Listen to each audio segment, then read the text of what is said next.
Hoi, ik ben Thomas van Beursbox.nl. Ik ga het hebben over de importtarieven die Amerika per vandaag heeft ingevoerd voor onder meer Canada, Mexico en China.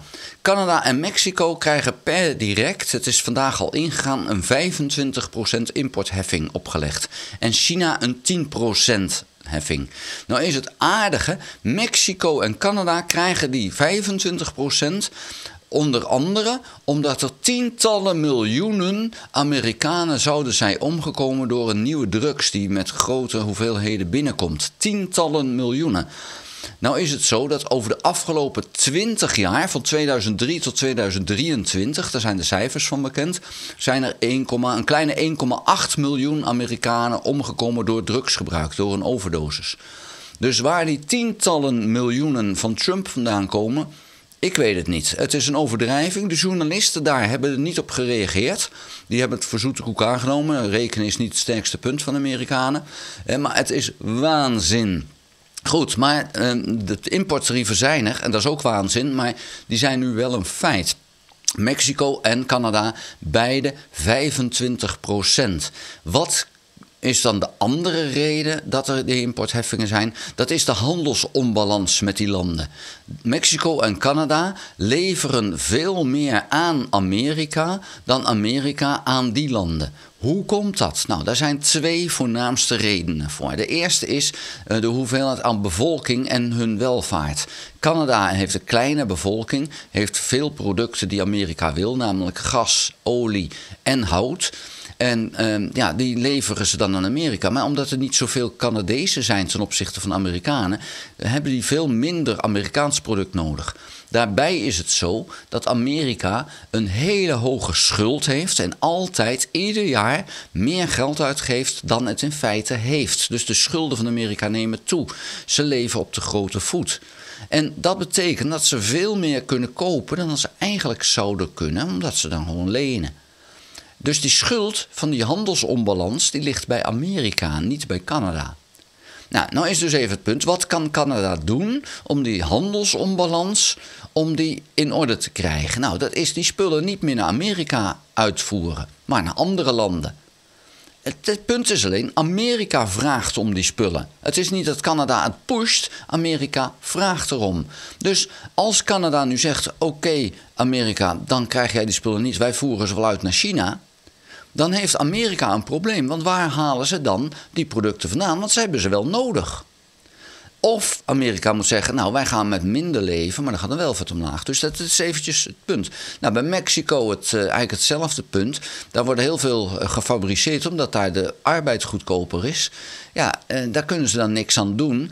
En Amerika, als ze dus Mexico minder spullen willen hebben, zullen ze elders vandaan moeten halen. En dat gaat niet, want die fabrieken van die autofabrieken, die staan in Mexico.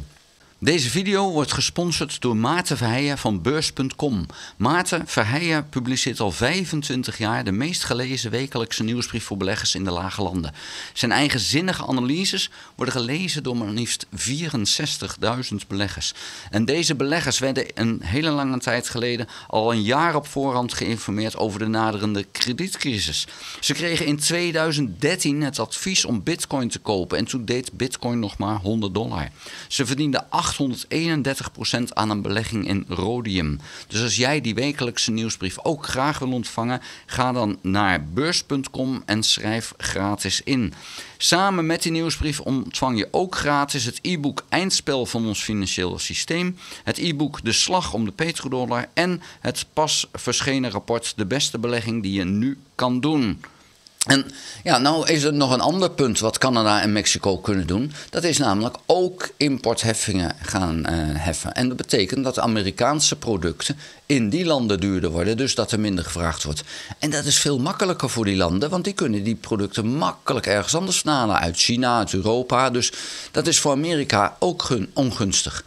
Nou, wie betalen nou die importheffingen? De Amerikaanse douane die zegt nu van die goederen, daar moet 25% belasting over worden betaald. Dat is door de importeurs.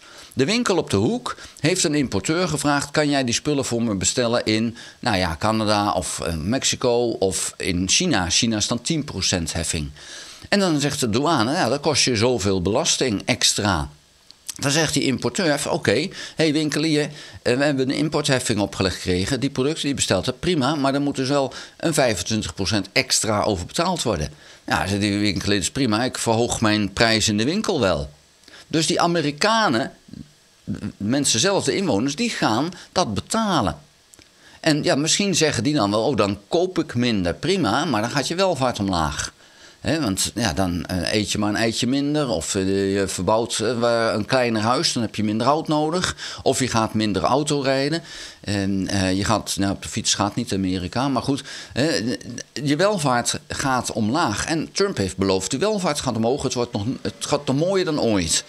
Ja, dat is dus eventjes een punt van hoe ga je dat dan waarmaken op het moment dat alles duurder wordt. Nou, dat kan die dus niet. Dus dit gaat echt een probleem geven. En de beurs in Amerika, de Dow Jones, ging gisteren al iets omlaag, direct na die mededeling. 200 punten ging de Dow Jones omlaag. Dat is geen enorme crash, maar het was wel opmerkelijk dat dat per direct gebeurde.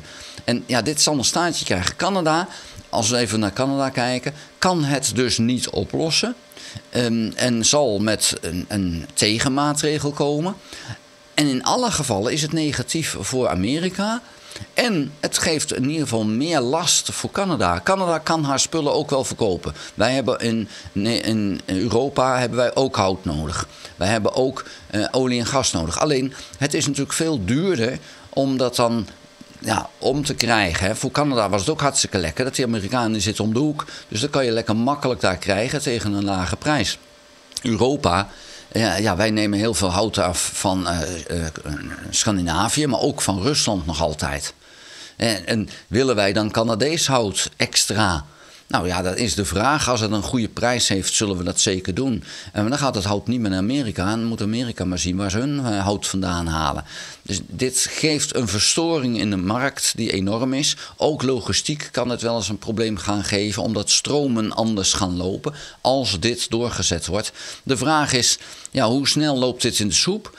Canada en Mexico kunnen niet toegeven. Die kunnen het niet veranderen. Dat is eventjes het punt. Kijk, als je nou iets hebt zoals Colombia, die kon toegeven, nou, kom dan maar wel met militaire vliegtuigen. Oké, dat kan je toegeven, maar Canada kan niet veel meer Amerikaanse producten afnemen. Er is geen markt voor.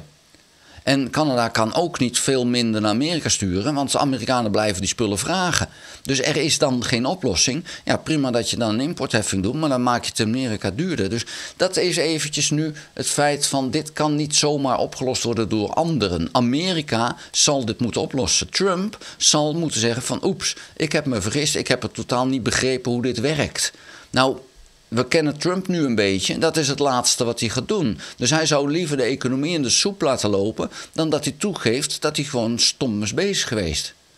Dus dit kan dan wel een flink staartje krijgen. Daar wil ik het bij laten. Vond je de video interessant? Geef een duim. Heb je nog geen abonnement op dit kanaal? Abonneer je dan. Druk dan ook op het belletje. Krijg je notificaties als ik een volgende video gemaakt heb. Ga ook naar www.beursbox.nl. Schrijf daarin op de gratis nieuwsbrief. Dank voor het kijken. Houdoe.